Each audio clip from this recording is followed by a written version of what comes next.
Hai guys, selamat kembali ke channel dia Aizat. So baru-baru ni, korang tahu Oppo ada melancarkan dua peranti boleh lipat dia orang, iaitu Oppo Find N3 Flip dan juga Oppo Find N3. Dan perbezaan antara kedua peranti ni obviously dekat form factor lah kan. Satu jenis flip dan satu lagi ada feel macam tengah guna sebuah tablet. Tapi macam korang tengok, video hari ni aku nak lebih fokus dekat Oppo Find N3 yang jadi foldable ni. Dan aku akui, setelah hampir 1 bulan aku guna Oppo Find N3, aku memang enjoy lah. Aku boleh cakap ini antara phone boleh lipat yang aku paling berkenan sekali. Dalam spek dia top tier, flagship phone, and then dia punya teknologi pun banyak juga improvement, terutamanya dari segi hinge lipatan tu. So jomlah kita mulakan video kali ni dengan skrin dia terlebih dahulu. Jadi untuk skrin depan, aku tak nak cerita panjang lebar sebab memang flagship level kot. Panel AMOLED kan, ada skrin sebesar 6.3 inci, support adaptive 120Hz refresh rate, support HDR10+, Dolby Vision dan peak brightness dia pun mampu untuk mencecah sehingga 2800 nit. So overall memang level flagship lah. Dan aku juga suka dengan cover display dia sebab rasa natural tau. Dia punya aspect ratio, rasa selesa dia, skrin tak besar sangat and just nice untuk kita guna. Even kalau kita nak guna secara one hand pun tak ada isu bagi aku. Memang boleh, feel dia tu sama je macam kita guna skrin dekat kebanyakan phone flagship. Dan untuk folding display pula, spek dia lebih kurang macam skrin luar. Dia still gunakan panel AMOLED dengan 120Hz refresh rate. Cumanya size skrin dia obviously lagi besar lah kan, iaitu sebesar 7.8 inci. Lepas tu resolusi dia pun lebih baik dengan 2K display dan mempunyai pixel per inch yang sedikit rendah berbanding skrin luar. Pasal masa aku gunakan kedua skrin dia untuk tujuan media consumption, aku tak rasa tau perbezaan yang ketara sangat dari segi kualiti. Kedua panel yang ada dekat Oppo Find N3 ni memang one of the best screen lah yang korang boleh jumpa dekat pasaran sekarang. Skrin dia cantik, sama hebat dan jujur aku cakap, sikit pun aku tak pernah rasa kecewa dengan kualiti yang dipaparkan. Ada satu features best yang ada pada foldable phone, aku rasa dekat flex mode dia lah. Yang mana flex form pada phone Oppo ni membenarkan korang untuk gunakan dia dalam mode separa lipat. Korang nak guna tak ambil gambar ke, layan movie ke, yes, memang boleh. Kena pula Oppo Find N3 punya teknologi hinge sekarang dah improve banyak. Dia dah guna third generation flexion hinge. So korang boleh lah lock lipatan itu mengikut cita rasa korang. Macam aku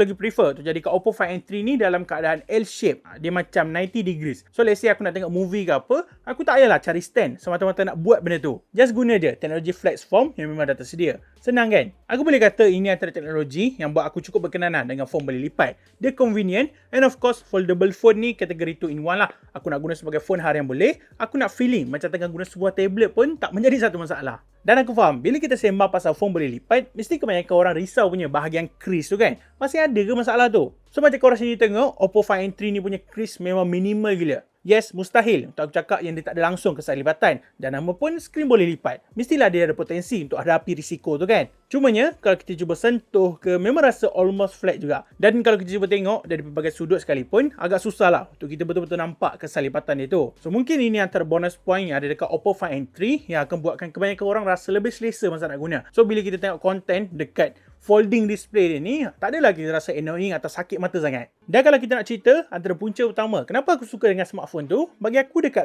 luaran ni lah. Walaupun secara hakikatnya, design language yang Oppo cuba terapkan pada Oppo Find N3 ni bukanlah satu benda yang baru, kita sendiri boleh nampak mode kamera style bulat ni memang ada dekat kebanyakan phone flagship sekarang. Macam Magic 5 Pro, Xiaomi 30 Ultra dan sebagainya. Pada secara pribadi, aku memang antara consumer yang cukup minat lah dengan mode kamera jenis simetri ni. Dan untuk sebuah phone boleh lipat, aku juga boleh puji dari segi berat dia. Yang mana Oppo Find N3 ni cuma mempunyai berat sekitar 240 gram. Which is okay lah kan. Mungkin nampak banyak dekat numbers tu. Namun untuk sebuah foldable phone, ini antara G-SIM. G-SIM. Berat lah, berat yang aku boleh terima. Just nice bagi aku. Feel berat dia sedap. Phone solid and sturdy. Ditambah pula dengan kehadiran Vega Leather dekat varian klasik black ni. Lagi lah buat aku enjoy nak pakai. Sekarang aku memang into Vega Leather lah. Aku minat betul. Aku lagi selesa nak guna walaupun secara naked. Sebab yelah, dah tak payah risau pasal masalah kotor atau masalah fingerprint magnet lagi. Dan kalau korang ni rasa tak minat langsung dengan Vega Leather, korang tak perlu risau. Korang masih ada option lah untuk pilih warna gold. Yang tu nampak lebih ke arah minimalist look and of course dia elegant lah. And then kalau korang perasan, dekat Oppo Find N3 ni juga ada alert slider macam kebaikan phone OnePlus. Dan bagi aku features ni best.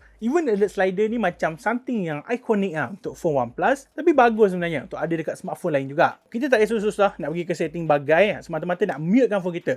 Just slide je ke atas ataupun ke bawah bergantung pada mode yang kita nak. Nak dekat ring ke, silent, vibrate dan sebagainya. Memang best lah alert slider ni. Untuk fingerprint scanner pula, Oppo Find N3 gunakan power button sebagai side mounted fingerprint dan hasil dia not bad. Lebih kurang je macam kebanyakan side mounted fingerprint scanner. Dia laju, cepat tangkap dan senang lah nak scan cap jari korang. And last sekali, pasal setup speaker, Oppo bagi tahu yang Oppo Find N3 ni ada 3 setup speaker yang merangkap sebagai stereo speaker. Cuma aku tak pasti kedudukan speaker dia yang betul. Sebab atas dengan bawah, dua-dua lubang speaker tu bentuk dia sama je. So berkemungkinan besar bahagian bawah ni salah satunya akan digunakan untuk mikrofon. Itu apa yang aku rasa lah. Tapi kalau nak cerita dari segi hasil bunyi, audio dia memang best. Vokal apa semua bagi aku cukup kan. Sedap, dia punya speaker lantang, kuat mengkuat. Namun dari segi keseimbangan tu dia macam spoil sikit. Dia macam lebih berat dekat bahagian atas. Maybe boleh kata atas 60%, bawah 40% gitu. Korang layan dulu lah hasil audio yang datang daripada setup speaker dia. I know you told your friend you're not okay. And tell me what's wrong and why you never said you felt that way. And guess you're trying to stay strong and fake a smile until I look away. But I've known you too long, it hurts to watch your blue eyes fade to grey as you fade away, as you fade away. Dan kemudian untuk spek dalaman, memang top tier spek lah. Dia datangkan dengan chipset Snapdragon 8 Gen 2, ada 16GB RAM jenis LPDDR5X, ada features RAM expansion sehingga maksimum 12GB RAM, support IP rating IPX4 dan turut hadir dengan memori UFS 4.0 dengan kapasiti 512GB. Dan dengan spek yang ditawarkan, aku sendiri boleh jamin kepuasan yang bakal korang alami. Even aku sendiri pun rasa enjoy gila masa main game. Sejak kebelakangan ni, aku banyak habiskan masa dengan main game favourite aku dekat Oppo Find N3 ni. Dan jujur aku cakap, aku tak tahu nak komplain apa pasal prestasi dia. So far memang tak ada masalah. Aku nak main game COD Mobile ke, Genshin Impact dan lain-lain. Overall aku rasa puas je. Prestasi dia antara yang terbaik lah setakat hari ni. Yelah, Snapdragon 8 Gen 2 kot. Antara chipset flagship yang paling digemari ramai. Dia tak ada masalah overheat, dia tak ada masalah stuttering, dan of course, korang dapat menikmati setting grafik yang tinggi masa korang main game. Itu yang penting. Tapi kan, dalam banyak-banyak benda, aku rasa penggunaan software kalau OS 13.2 dekat Oppo Find N3 ni lah yang buatkan pengalaman guna smartphone ni jadi lebih bermakna. Aku memang kagum dengan cara Oppo optimizekan penggunaan hardware dan software yang dia ada. So let's say korang nak buat split screen, korang kena buka dulu apa-apa aplikasi, and then korang just tarik je bahagian tengah ni gunakan 2 jari. Lepas tu korang pilih pula apps lain dekat kawasan taskbar tu. And it's good to go. Terus jadi split screen. Tapi katakanlah korang rasa 2 apps tu tak cukup, korang jangan risau, korang juga boleh guna features 3 apps Boundless View yang memang dah tersedia. Yang mana features ni membenarkan korang untuk gunakan 3 aplikasi secara serentak. Dan korang juga boleh expand salah satu apps tu kalau korang nak. Personally aku rasa benda ni menarik tau. Kita boleh fully maximize penggunaan multitasking dia dengan apa je cara yang kita nak. Kita nak buat 3 split screen ke, 2 split screen, nak buat extend salah satu pun tak ada masalah. Memang boleh. Dan apa yang aku paling suka, aku rasa dekat kawasan taskbar ni lah. Bila kita tekan je dekat sini, almost semua apps kita boleh buat split screen. Macam sekarang aku buka Facebook, lepas aku tarik X ataupun Twitter.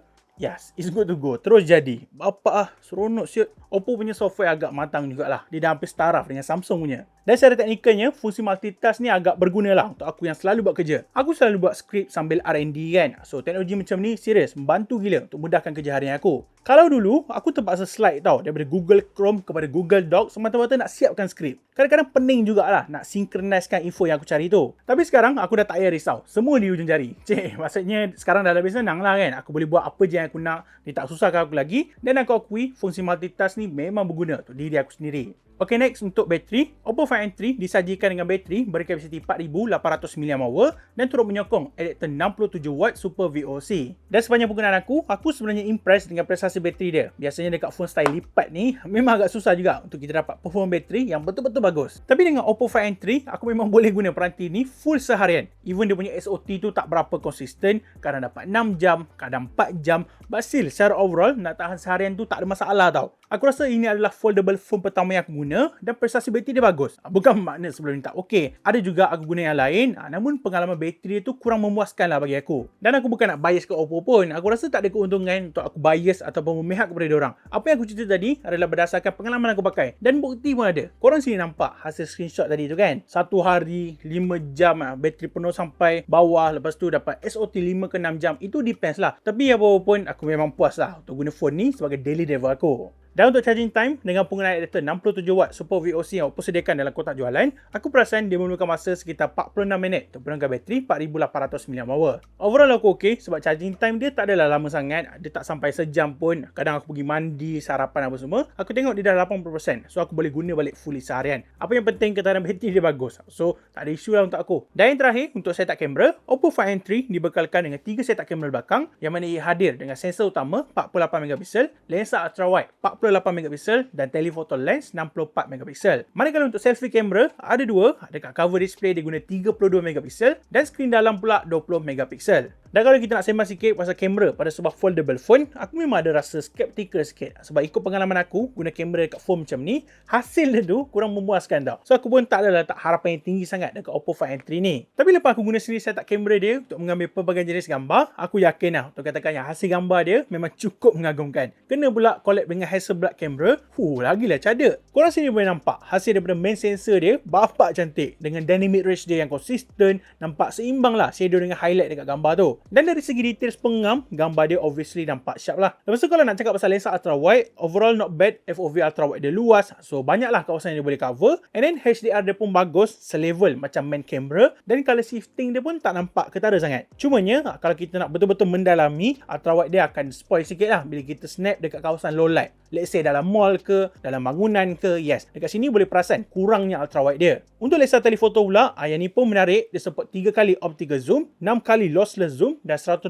kali zoom secara maksimum. Dan kebanyakan masa aku lagi selesa lah untuk guna 3 kali atau 6 kali zoom je. Sebab memang dah cukup untuk hasilkan gambar yang bagus. Dia punya tahap ketajaman dekat zoom tu memang nice. Gambar dia sumpah sharp gila. So untuk korang yang suka snap gambar building ke, nak snap sendiri tempat tapi nak zoom sikit, yes, korang boleh consider untuk guna 64MP telephoto lens dekat phone ni. And tak lupa juga aku memang suka dengan hasil night mode daripada Oppo Find N3. Aku rasa pasal gambar night mode dia aku tak perlu kot nak sembang panjang lebar kan. Korang sini boleh judge betapa indahnya hasil gambar dia. Memang cantik betul. Nose pada gambar tak nampak obvious, gambar tak overblown dengan high exposure, dan hasil night mode dia pun quite natural. Maybe lebih kurang je dengan apa yang mata kita nampak. Cumanya ialah kamera smartphone kan, dia adalah boost sikit warna pada gambar tu supaya nampak lebih meriah. Dan last sekali untuk video, peranti ni mampu untuk merakam video sehingga resolusi 4K 60fps dan rakaman video dia sebenarnya bagus je. Kawalan HDR dia kemas, video nampak stabil dan tak ada masalah untuk menyampaikan kualiti video yang bagus. Tapi still, kalau kita tengok betul-betul, kita boleh perasan dia ada tau efek jitter tu. Dia tak obvious sangat tapi adalah nampak getaran jitter tu kalau kita tengok secara mendalam. Okay guys, so aku rasa itu sahaja untuk video kali ini. Sebenarnya pendapat aku kongsikan pasal Oppo Find N3 adalah berdasarkan pengalaman peribadi aku. Dan untuk pengetahuan korang, Oppo Find N3 ni dijual pada tanda harga jualan rasmi RM7,999 untuk varian 16GB RAM dan 512GB ROM. Dan dengan tanda harga RM8,000, memang susah lah aku nak recommend phone ni. And of course, dia tak berapa relevan. Aku kata yang dia kategori berbaloi. RM8,000 kot. Kira phone paling mahal yang ada dekat pasaran Malaysia sekarang. Even phone ni best macam mana sekalipun, aku sedia akan berfikir 2 ke 3 kali. Mungkin 10 kali sebelum beli. Nak beli ke tak mahal sangat ni. Tapi walaupun dia mahal, dia pack lah dengan features yang penting. Korang boleh fully utilize penggunaan multitasking dia. Jadi setup kamera yang bagus, skrin yang super cantik dalam dengan luar. And surprisingly, Oppo Find N3 ni support update sehingga 5 tahun update. Memang awesome gila lah, sesuai untuk kita guna long term. Macam biasa, kalau korang berminat, aku akan tinggalkan segala info serta link pembelian dekat description box di bawah. Korang boleh tengok dekat situ. Okay guys, semoga bertemu kembali dalam segmen yang akan datang. Thank you for watching, dan kalau korang rasa enjoy dengan video kali ini, jangan lupa tinggalkan like, komen dan share. Dan jangan lupa juga untuk subscribe to YouTube channel MD Aizat. Jaga diri korang sentiasa, and see you guys in the next video. Bye!